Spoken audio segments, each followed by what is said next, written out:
स्वागत है आपका आपके अपने स्टडी मित्रा मित्राधि क्लासेस में। आज हम शुरू करने जा रहे हैं सेमेस्टर 5 सोशियोलॉजी की एक महा मैराथन क्लास। सुबह हमने क्लासेस ले ली थी जिसमें यूनिट 1 और यूनिट 2 की क्लासेस थी। अब हम आगे की इकाई पूरी करेंगे जिसमें यूनिट 3 से शुरू करने वाले हैं। समाजशास्त्र की इस मैराथन क्लास में हम पूरे बुक के MCQs questions, fill in the blanks और लघुतरात्मक निबंधात्मक प्रश्न को आसान भाषा में समझने वाले हैं ताकि आपकी तैयारी और भी बेहतर हो सके। सारे ही इंपॉर्टेंट प्रश्न हैं तो क्लास को पूरा एंड तक जरूर से देखें। वीडियो को लाइक कर दें, अपने मित्रों के साथ शेयर करें और अगर हाइप का बटन आता है तो हाइप का बटन दबाकर हमें सपोर्ट करें। बीए सेमेस्टर 5 कॉलेज एग्जाम समाजशास्त्र सोशियोलॉजी महा marathon class for MGSU Bikaner. देखिए, मैं फिर से कह रही हूँ कि हम यूनिट 1 और यूनिट 2 की क्लासेस पहले ले चुके हैं। अब आगे की इकाई को पूरा करते हैं, तो ध्यान से देखिए। इकाई 3 सभी टॉपिक्स नोट्स MCQs और फिल इन द ब्लैंक्स आपको हमारी ऐप पर मिल जाएंगे। बस ऐप को डाउनलोड करें, कोर्स खरीदें और शॉर्ट नोट्स से अपनी तैयारी को और भी बेहतर बनाएं। फ्री का टेस्ट भी आपको मिलेगा जिसको जरूर से दें ताकि आपके एग्जाम में आपको फायदा मिले। लिंक आपको डिस्क्रिप्शन और पिन कमेंट में मिल जाएगा। चलिए आगे बढ़ते हैं यूनिट 3 की ओर। पहला प्रश्न है, सामाजिक तथ्य की अवधारणा किस समाजशास्त्री ने दी? ऑप्शंस हैं, उसमें सही उत्तर है सी, इमाइल दुर्खिम। इमाइल दुर्खिम ने सामाजिक तथ्य की अवधारणा दी। उनके अनुसार समाज में कुछ नियम, मान्यताएं और परंपराएं होती हैं जो व्यक्ति के बाहर अस्तित्व रखती है और उसके व्यवहार को नियंत्रित करती है। अगला प्रश्न है, दुर्खिम के अनुसार समाजशास्त्र का मुख्य अध्ययन विषय क्या है? ऑप्शंस आपके सामने हैं, सही उत्तर है सामाजिक तथ्य। दुर्खिम के अनुसार समाजशास्त्र का मुख्य उद्देश्य सामाजिक तथ्यों का अध्ययन करना है क्योंकि यही समाज के नियमों और संरचना को निर्धारित करते हैं। अगला प्रश्न है, श्रम विभाजन का सिद्धांत किस समाजशास्त्री से संबंधित है? ऑप्शंस में बी आपका सही आंसर है, दुर्खिम। दुर्खिम ने श्रम विभाजन के सिद्धांत के माध्यम से बताया कि समाज में कार्यों का विभाजन सामाजिक एकता को मजबूत बनाता है। अगला प्रश्न है, दुर्खिम के अनुसार सामाजिक एकता के कितने प्रकार होते हैं? ऑप्शंस है ए आपका सही आंसर है 2। ए में आपका आंसर है 2।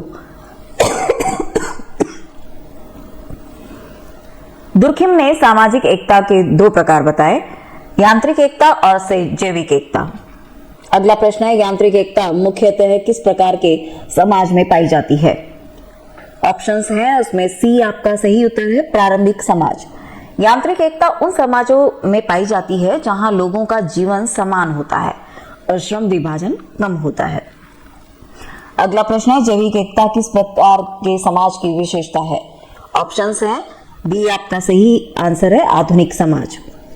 जैविक एकता आधुनिक समाज में पाई जाती है जहां श्रम विभाजन अधिक होता है और लोग एक दूसरे पर निर्भर रहते हैं। अगला प्रश्न है, आत्महत्या का समाजशास्त्रीय अध्ययन किसने किया? ऑप्शंस हैं, उसमें सी आपका सही आंसर है, दुर्खिम ने। दुर्खिम ने आत्महत्या को सामाजिक घटना के रूप में अध्ययन किया और बताया कि सामाजिक परिस्थितियां आत्महत्या की दर को प्रभावित करती हैं। सामाजिक परिस्थितियां ही ऐसी हो जाती हैं कि आत्महत्या की स्थिति को उत्पन्न करती हैं। अगला प्रश्न है, दुर्खिम के अनुसार अहमवादी आत्महत्या का मुख्य कारण क्या है? ऑप्शंस हैं, उसमें सही है ए, सामाजिक एकता की कमी। अहमवादी आत्महत्या तब होती है जब व्यक्ति समाज से अलग थलग महसूस करते हैं और सामाजिक संबंध कमजोर हो जाते हैं। अगला प्रश्न है, समाज को जीवित जीव के समान किस समाजशास्त्री ने माना? ऑप्शंस हैं, सी आपका सही आंसर है, हर्बर्ट स्पेंसर। स्पेंसर ने समाज की तुलना जीवित जीव से की और बताया कि समाज के विभिन्न भाग शरीर के अंगों की तरह कार्य करते हैं।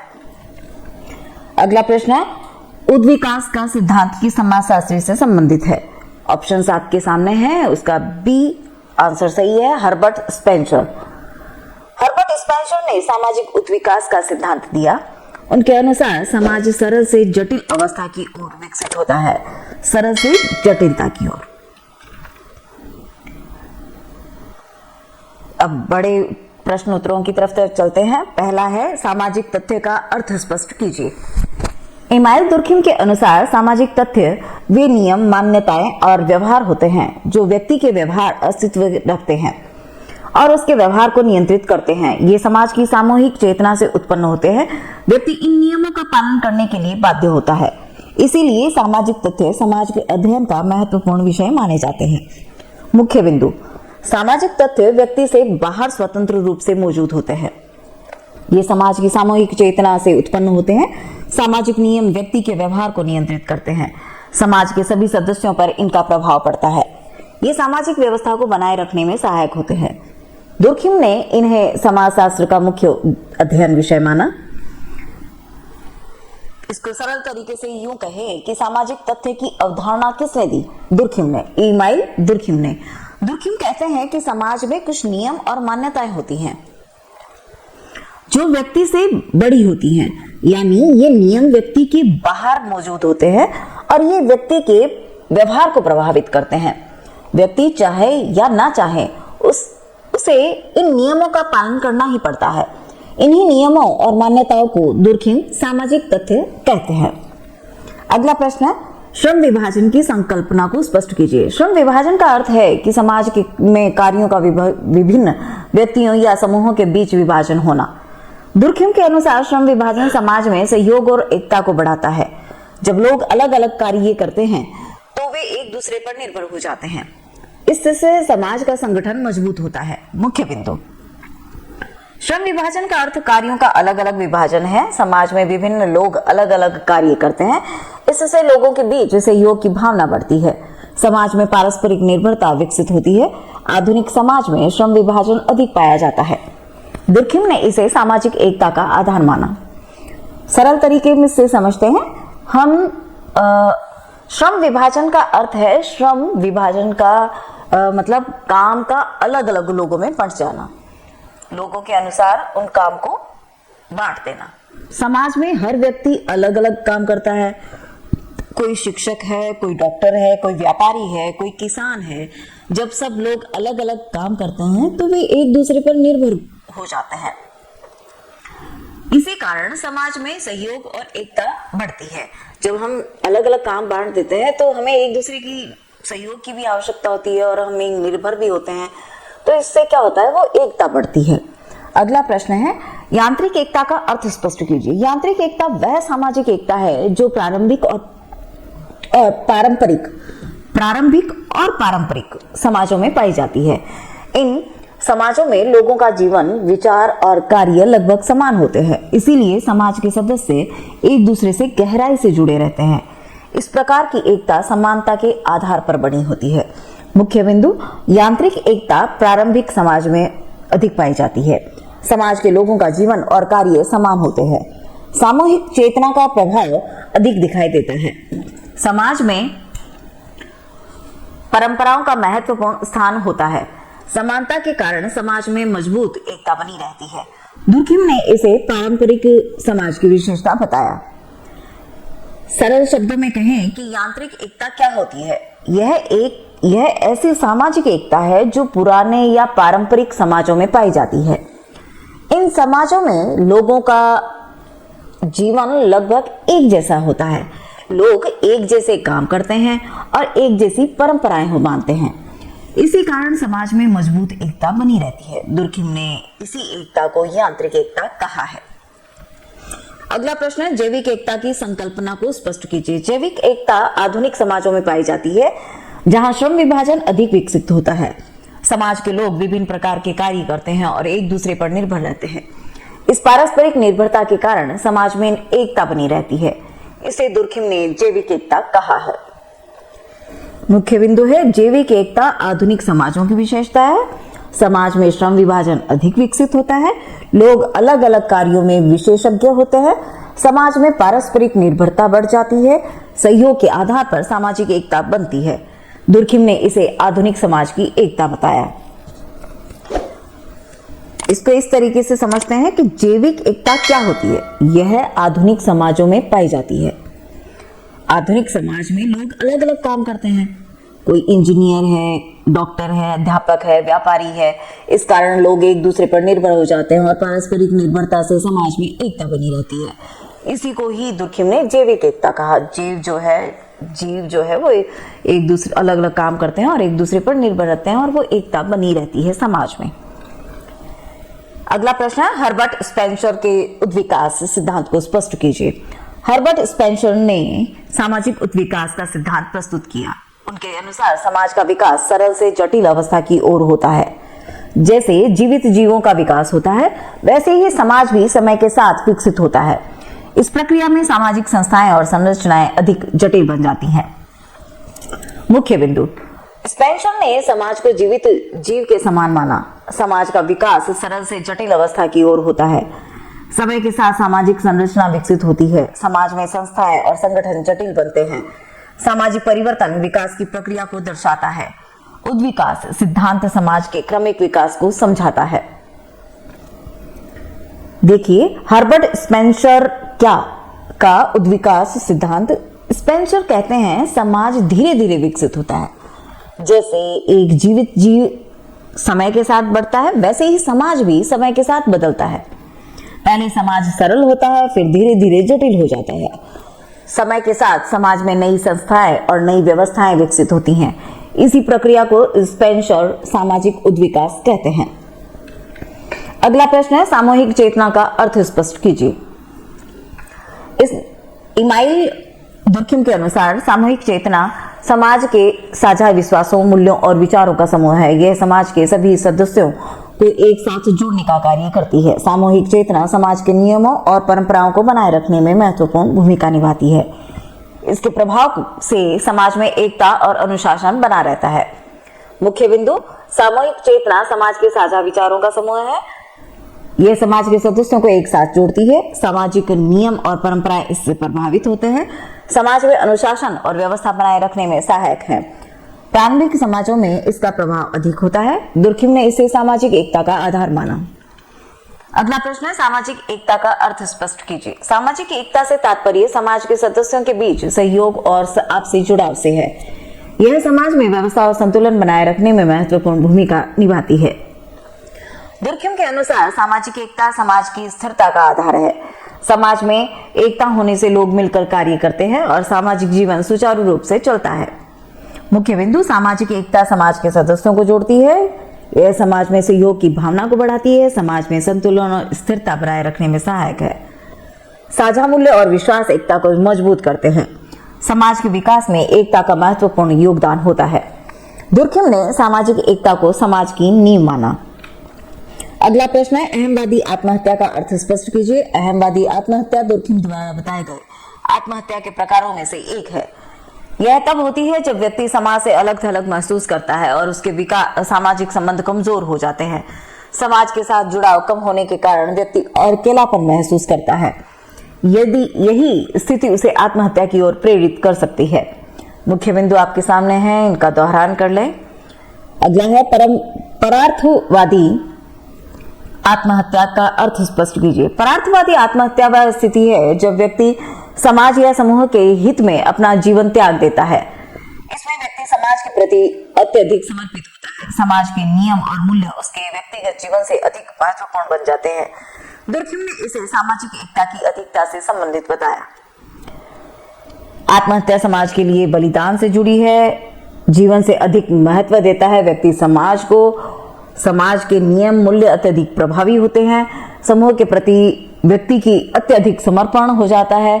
समाज में अधिक देखने को मिल सकती है। ये पारंपरिक समाज में हम ये देख सकते हैं। दुर्खिम ने इसे सामाजिक एकता की अधिकता से जोड़ा है। अगला प्रश्न है, अराजक आत्महत्या का अर्थ स्पष्ट कीजिए। अराजक आत्महत्या दुर्खिम के अनुसार तब होती है जब समाज में नियम और नियंत्रण कमजोर हो जाते हैं। सामाजिक व्यवस्था में अचानक परिवर्तन होने से व्यक्ति भ्रम और असंतुलन की स्थिति में आ जाता है। आर्थिक या सामाजिक संकट के समय ऐसी स्थितियां अधिक देखने को मिलती हैं। यह सामाजिक नियंत्रण की कमी को दर्शाता है। मुख्य बिंदु आपके सामने है, आप दोहरान करें।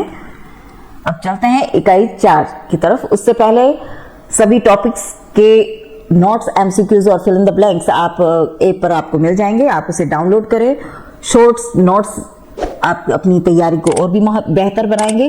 फ्री टेस्ट आपके ऐप पर है, जिसको जरूर से दें ताकि आपकी परीक्षा में आपको बेहतर से बेहतर नंबर मिलने में सहायता मिले। चलते हैं इकाई 4 की तरफ। पहला प्रश्न है, भारतीय राष्ट्रवाद की सामाजिक पृष्ठभूमि का अध्ययन किस समाजशास्त्री ने किया? ऑप्शंस है जिसमें सही है B, A.R. Desai. A.R. Desai ने भारतीय राष्ट्रवाद की सामाजिक पृष्ठभूमि का अध्ययन किया। अगला प्रश्न है, A.R. देसाई ने भारतीय समाज का अध्ययन किस दृष्टिकोण से किया? सही ऑप्शन है आपका बी, मार्क्सवादी दृष्टिकोण। A.R. देसाई ने भारतीय समाज और राष्ट्रवाद का अध्ययन मार्क्सवादी दृष्टिकोण से किया। अगला प्रश्न है, राधा कमल मुखर्जी किस सिद्धांत के लिए प्रसिद्ध है? ऑप्शंस है उसमें बी आपका सही आंसर है, सामाजिक मूल्य। राधा कमल मुखर्जी ने सामाजिक मूल्यों के महत्व पर बल दिया। अगला प्रश्न है, सामाजिक परिस्थिति की अवधारणा किससे संबंधित है? ऑप्शंस में ए आपका सही आंसर है, राधा कमल मुखर्जी सामाजिक परिस्थिति समाज और पर्यावरण के बीच संबंध का अध्ययन करती है। अगला प्रश्न है, समाज विज्ञान के सामान्य सिद्धांत का संबंध किस समाजशास्त्री से है? ऑप्शंस में सी आपका सही आंसर है, राधा कमल मुखर्जी। राधा कमल मुखर्जी ने समाज के समग्र अध्ययन के लिए समाज विज्ञान के सामान्य सिद्धांत की आवश्यकता पर बल दिया।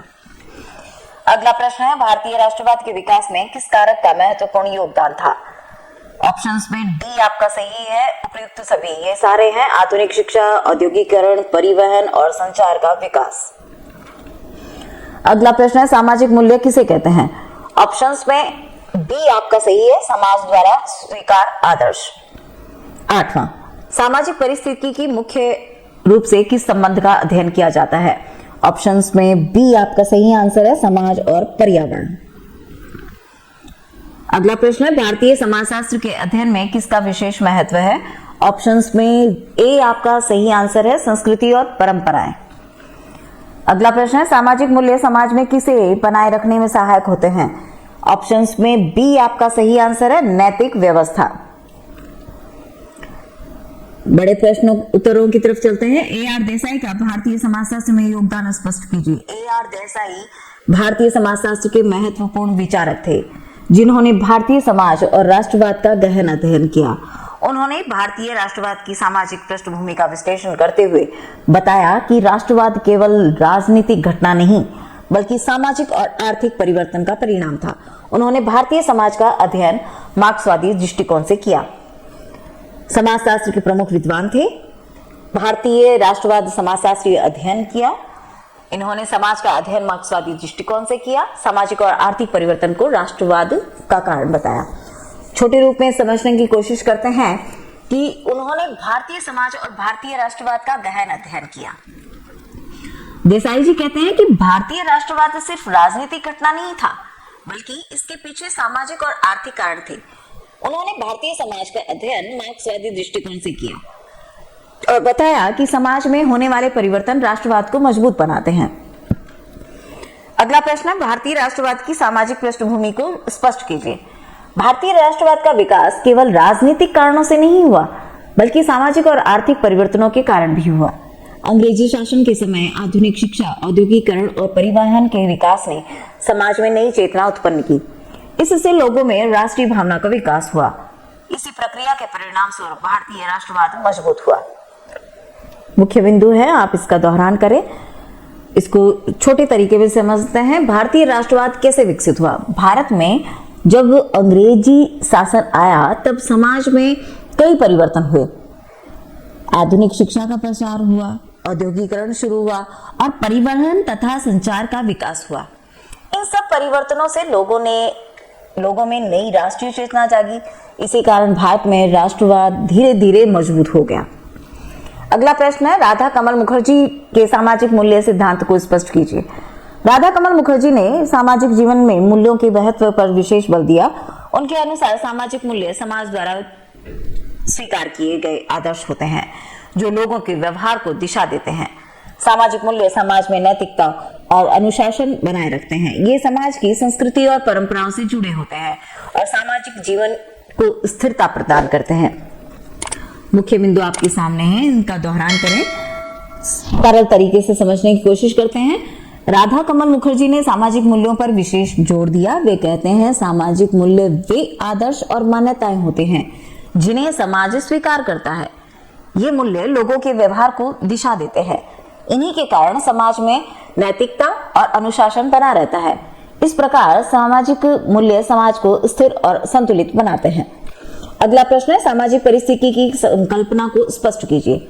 सामाजिक परिस्थिति की समाज और पर्यावरण के बीच संबंध का अध्ययन करती है। राधा कमल मुखर्जी ने इस अवधारणा को विकसित किया। उनके अनुसार समाज का विकास केवल सामाजिक कारकों से ही नहीं बल्कि प्राकृतिक परिस्थितियों से भी प्रभावित होता है। इसलिए समाज और पर्यावरण के बीच संतुलन बनाए रखना आवश्यक है। देखिए, दोनों परिस्थितियों से प्रभावित होता है तो दोनों में संतुलन भी बनाए रखना जरूरी है। मुख्य बिंदु आपके सामने है, दोहरान कर लीजिएगा। सामाजिक परिस्थिति क्या है? इस अवधारणा को राधा कमल मुखर्जी ने इस तरीके से विकसित किया कि सामाजिक परिस्थिति का अर्थ है समाज और पर्यावरण के बीच में संबंध। प्रकृति और पर्यावरण का समाज पर गहरा प्रभाव पड़ता है, जैसे जलवायु, भूमि, प्राकृतिक संसाधन। इसी प्रकार मानव की गतिविधियां भी पर्यावरण को प्रभावित करती हैं। इसीलिए समाज और प्रकृति के बीच संतुलन बहुत जरूरी है। अगला प्रश्न है, समाज विज्ञान के सामान्य सिद्धांत को स्पष्ट कीजिए। राधा कमल मुखर्जी के अनुसार समाज को समझने के लिए विभिन्न सामाजिक विज्ञानों का संयुक्त अध्ययन आवश्यक है। समाज केवल एक दृष्टिकोण से समझा नहीं जा सकता। समाजशास्त्र, अर्थशास्त्र, मनोविज्ञान और अन्य सामाजिक विज्ञानों के समन्वय से समाज का समग्र अध्ययन संभव होता है। इसी विचार को समाज विज्ञान के सामान्य सिद्धांत के रूप में प्रस्तुत किया गया। मुख्य बिंदु, समाज का अध्ययन कई सामाजिक विज्ञानों से जुड़ा होता है, व्यवहार से समझने में सहायक है। समाज एक जटिल और बहुआयामी प्रणाली है। विभिन्न विज्ञानों का सहयोग समाज अध्ययन को समृद्ध बनाता है। देखिए, राधा कमल मुखर्जी कहते हैं कि समाज एक जटिल व्यवस्था है। इसे समझने के लिए सिर्फ एक विषय पर्याप्त नहीं है। समाज को समझने के लिए समाजशास्त्र, अर्थशास्त्र, मनोविज्ञान और इतिहास सबका अध्ययन जरूरी है। जब सभी सामाजिक विज्ञान मिलकर समाज का अध्ययन करते हैं तब समाज को पूरी तरीके से हम समझ सकते हैं।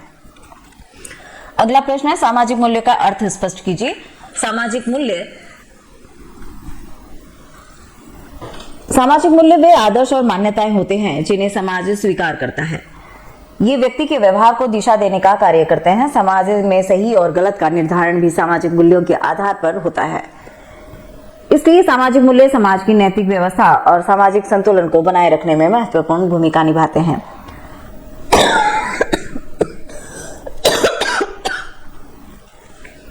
मुख्य बिंदु आपके सामने है, आप दोहरान कर लें।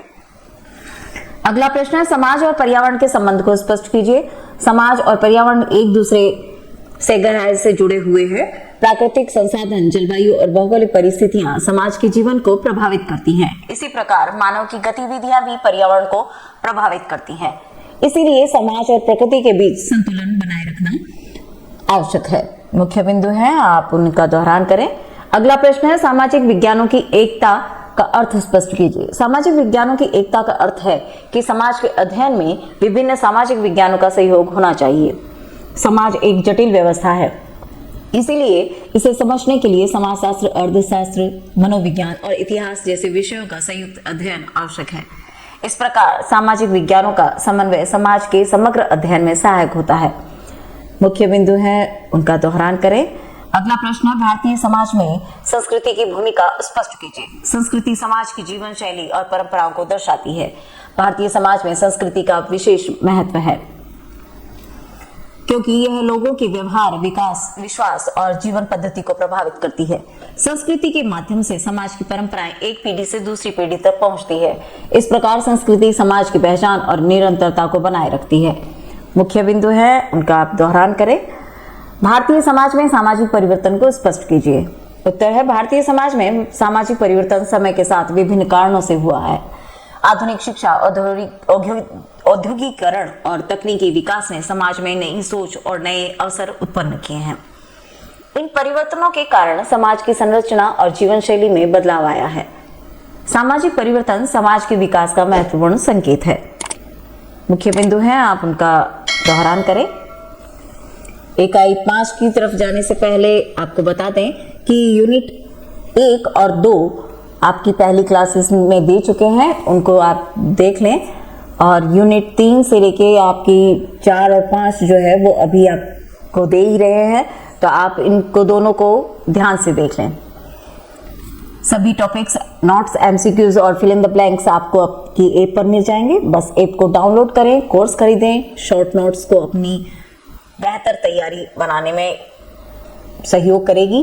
फ्री टेस्ट भी आपको मिलेगा जो कि आप उसको ज़रूर से दें ताकि आपको तैयारी में सहूलियत मिले और वो आपको बहुत मददगार रहेगी। लिंक आपको डिस्क्रिप्शन और पिन कमेंट में मिल जाएगा। चलिए बढ़ते हैं यूनिट इकाई 5 की तरफ। फिल इन आपके ऑप्शन एमसीक्यूज है। पहला प्रश्न है, परंपरा का द्वंद्व सिद्धांत की समाजशास्त्री से संबंधित है। ऑप्शंस में बी आपका सही है, डीपी मुखर्जी। डीपी मुखर्जी ने परंपरा का द्वंद्व सिद्धांत प्रस्तुत किया है। अगला प्रश्न है, जी.एस. घुरिये ने मुख्य रूप से किसका अध्ययन किया है। ऑप्शंस में बी आपका सही है, जाति व्यवस्था। जी.एस. घुरिये भारतीय समाजशास्त्र के प्रमुख विद्वान थे जिन्होंने भारतीय समाज की जाति व्यवस्था का विस्तृत अध्ययन किया। अगला प्रश्न है, जाति व्यवस्था का मुख्य आधार क्या है। ऑप्शंस आपके सामने है, सी सही आंसर है, जन्म। जाति व्यवस्था जन्म आधारित सामाजिक समूहों की व्यवस्था है। अगला प्रश्न है, अंतर्विवाह किस सामाजिक संस्था की विशेषता है। ऑप्शंस में बी आपका सही है, जाति व्यवस्था। जाति व्यवस्था की प्रमुख विशेषता अंतर्विवाह है। सामाजिक तनाव का मुख्य कारण क्या हो सकता है। ऑप्शंस में बी आपका सही उत्तर है, आर्थिक असमानता। अगला है, सामाजिक संरचना का अर्थ क्या है। ऑप्शंस में ए आपका सही आंसर है, समाज की संगठित व्यवस्था। सामाजिक स्तरीकरण का अर्थ क्या है।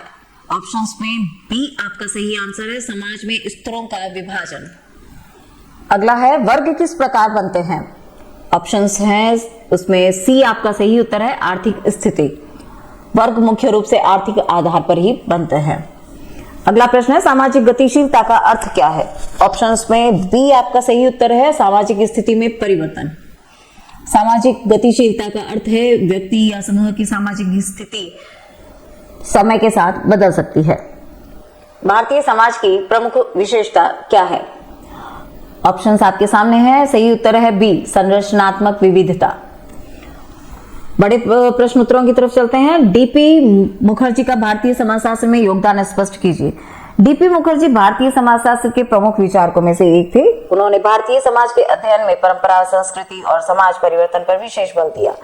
उनके अनुसार भारतीय समाज को समझने के लिए उसकी ऐतिहासिक पृष्ठभूमि और सांस्कृतिक परंपराओं को समझना आवश्यक है। उन्होंने परंपरा और आधुनिकता के संबंध को स्पष्ट किया।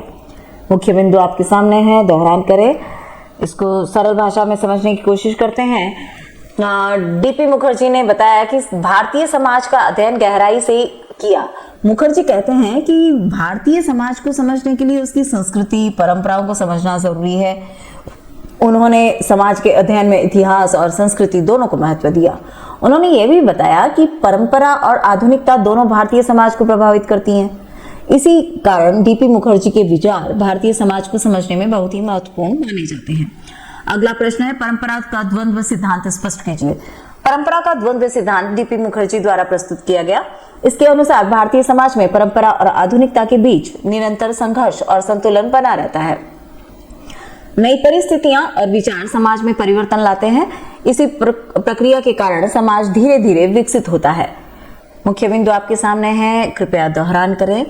यह सिद्धांत डीपी मुखर्जी ने दिया। भारतीय समाज में परंपरा और आधुनिकता दोनों साथ साथ चलती हैं। कभी कभी इन दोनों के बीच संघर्ष भी होता है, लेकिन इसी संघर्ष से समाज में परिवर्तन भी आते हैं। नई नई परिस्थितियां, नए विचार, नए मूल्य समाज को बदलते रहते हैं। इसी प्रक्रिया को मुखर्जी ने परंपरा का द्वंद्व कहा। अगला प्रश्न है, जी.एस. घुरिये के समाजशास्त्रीय विचारों को स्पष्ट कीजिए। जी.एस. घुरिये भारतीय समाजशास्त्र के प्रमुख विद्वान थे जिन्होंने भारतीय समाज की संरचना का विस्तृत अध्ययन किया। उन्होंने विशेष रूप से जाति व्यवस्था, वर्ग और व्यवसाय का विश्लेषण किया। उनके अध्ययन से भारतीय समाज की सामाजिक संरचना और परंपराओं को समझने में सहायता मिली। मुख्य बिंदु आपके सामने है, दोहरान करें। इसको सरल तरीके से समझते हैं। भारतीय समाज शास्त्र के प्रमुख विद्वान थे कौन? जीएस घुरिये। उन्होंने भारतीय समाज की संरचना का अध्ययन किया। विशेष रूप से उन्होंने जाति व्यवस्था पर महत्वपूर्ण कार्य किया। घुरिये ने वर्ग और व्यवसाय के संबंध को भी समझाया। उन्होंने भारतीय समाज का अध्ययन ऐतिहासिक और तुलनात्मक दृष्टिकोण से किया। इसी कारण घुरिये के विचार भारतीय समाज को समझने में बहुत ही उपयोगी माने जाते हैं। अगला प्रश्न है, जाति व्यवस्था का अर्थ स्पष्ट कीजिए। जाति व्यवस्था भारतीय समाज की एक महत्वपूर्ण सामाजिक संस्था है। यह जन्म के आधार पर बने सामाजिक समूहों की व्यवस्था है। इसमें समाज कई समूहों में विभाजित होता है और प्रत्येक समूह की सामाजिक स्थिति अलग होती है। यह व्यवस्था लंबे समय से भारतीय समाज की संरचना को प्रभावित करती रही है। देखिए, मुख्य बिंदु आपके सामने है, आप इनका दोहरान करें। इसको सरल तरीके से समझते हैं। जाति व्यवस्था क्या होती है? जाति व्यवस्था भारतीय समाज की एक महत्वपूर्ण सामाजिक संस्था है। इस व्यवस्था में समाज अलग अलग जातियों में बंटा होता है। हर जाति की अपनी सामाजिक स्थिति होती है। इसमें व्यक्ति की जाति उसके जन्म से तय होती है। अधिकतर विवाह भी अपनी ही जाति में किया जाता है। इस प्रकार जाति व्यवस्था भारतीय समाज की संरचना को लंबे समय से प्रभावित करती रही है। अगला प्रश्न है, वर्ग और व्यवसाय की संकल्पना स्पष्ट कीजिए। वर्ग और व्यवसाय समाज की सामाजिक संरचना को समझने में महत्वपूर्ण अवधारणाएं हैं। वर्ग मुख्यतः आर्थिक आधार पर बने सामाजिक समूह होते हैं। व्यवसाय व्यक्ति के कार्य या पेशे को दर्शाता है। आधुनिक समाज में शिक्षा और आर्थिक अवसरों के कारण वर्ग और व्यवसाय में परिवर्तन देखने को मिलता है। मुख्य बिंदु है, आप इनका दोहरान करें। अब इसको इस तरीके से समझते हैं कि वर्ग और व्यवसाय क्या होते हैं। वर्ग समाज में ऐसे समूह होते हैं जो आर्थिक स्थिति के आधार पर बनते हैं। जिन लोगों के पास अधिक धन है और संसाधन होते हैं उनका सामाजिक स्थिति ऊंची मानी जाती है। और व्यवसाय का अर्थ व्यक्ति का काम या पेशा, जैसे डॉक्टर, अध्यापक, इंजीनियर, व्यापारी, किसान।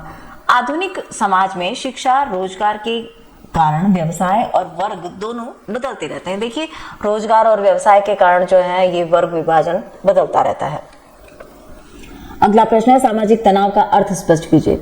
सामाजिक तनाव वह स्थिति है जब समाज के विभिन्न समूहों या वर्गों के बीच मतभेद और असंतोष उत्पन्न हो जाता है। यह स्थिति आर्थिक असमानता, जातीय भेदभाव या सांस्कृतिक विभिन्नताओं के कारण उत्पन्न हो सकती है। सामाजिक तनाव समाज की स्थिरता को प्रभावित करता है। इसीलिए समाज में संतुलन बनाए रखने के लिए इन समस्याओं का समाधान आवश्यक होता है। मुख्य बिंदु है, आप इनका दोहरान करें। अगला प्रश्न है, सामाजिक संरचना का अर्थ स्पष्ट कीजिए।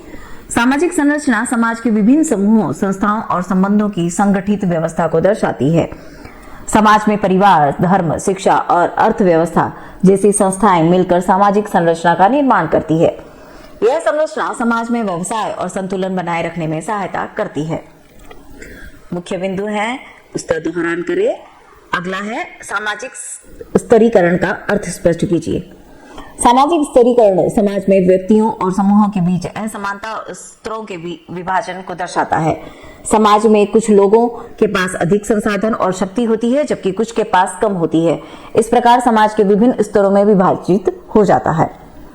मुख्य बिंदु है, उनका दोहरान करें। अगला प्रश्न है, सामाजिक गतिशीलता का अर्थ स्पष्ट कीजिए। सामाजिक गतिशीलता से तात्पर्य समाज में व्यक्तियों या समूहों की सामाजिक स्थिति में परिवर्तन से है। यह परिवर्तन शिक्षा, रोजगार और आर्थिक अवसरों के कारण संभव होता है। आधुनिक समाज में सामाजिक गतिशीलता अधिक दिखाई देती है क्योंकि लोगों को आगे बढ़ने में अधिक अवसर मिलते हैं। लोगों को आगे बढ़ने के अधिक अवसर मिलते हैं। मुख्य बिंदु है, सामाजिक गतिशीलता स्थिति में परिवर्तन को दर्शाती है। शिक्षा सामाजिक गतिशीलता को बढ़ाने में सहायक है। रोजगार के अवसर स्थिति सुधारने में मदद करते हैं। आर्थिक प्रगति से सामाजिक स्थिति बदल सकती है। आधुनिक समाज में गतिशीलता अधिक होती है। यह समाज के विकास का संकेत है। अगला है, भारतीय समाज में संरचनात्मक विविधता को स्पष्ट कीजिए। भारतीय समाज अपनी संरचनात्मक विविधता के लिए प्रसिद्ध है। यहाँ विभिन्न धर्म, भाषाएं, संस्कृतियां और जातियां पाई जाती हैं। इस कारण विविधता के बावजूद समाज में एकता बनी रहती है। यही कारण है कि भारत को अनेकता में एकता का उदाहरण माना जाता है। मुख्य बिंदु है, भारतीय समाज में अनेक धर्म और संस्कृतियां पाई जाती हैं। भाषा और परंपराओं में व्यापक विविधता दिखाई देती है। विभिन्न जातियां और समुदाय समाज का हिस्सा है। विविधता के बावजूद समाज में एकता बनी रहती है। सांस्कृतिक भिन्नताएं समाज को समृद्ध बनाती हैं। भारतीय समाज अनेकता में एकता का उदाहरण है। देखिए बच्चों, हमने पहले यूनिट और दूसरे यूनिट की क्लास कंप्लीट की थी, जो कि आपको पहले का भाग में मिल जाएंगे और दूसरे में हमने बाकी की क्लासेस ले ली हैं, तो दोनों को आप बड़े ही ध्यान से देखिए। आज हमने सेमेस्टर 5 सोशियोलॉजी की एक महा मैराथन क्लास अटेंड की है और जिस किताब से हमने यह विषय पढ़ा है उस किताब का नाम है सामाजिक विचारक, सोशल थिंकर। तो आप इस क्लास को बड़े अच्छे से ध्यान से दोबारा देख लें, रिवाइज कर लें। अगर आपको इस क्लास के best notes, MCQs, fill in the blanks और पूरा स्टडी मटेरियल चाहिए तो उसके लिए आप पित्राधि क्लासेस के ऐप पर जाएं और उसको डाउनलोड कर सकते हैं। फ्री टेस्ट भी है, आप जरूर दें। ऐप डाउनलोड करने का लिंक आपको वीडियो के डिस्क्रिप्शन और पिन कमेंट में मिल जाएगा। तो बस आज इतना ही, आज की क्लासेस यहीं पे समाप्त होती है। फिर मिलते हैं, जुड़े रहिए हमारे साथ मित्राधि क्लासेस के साथ। धन्यवाद।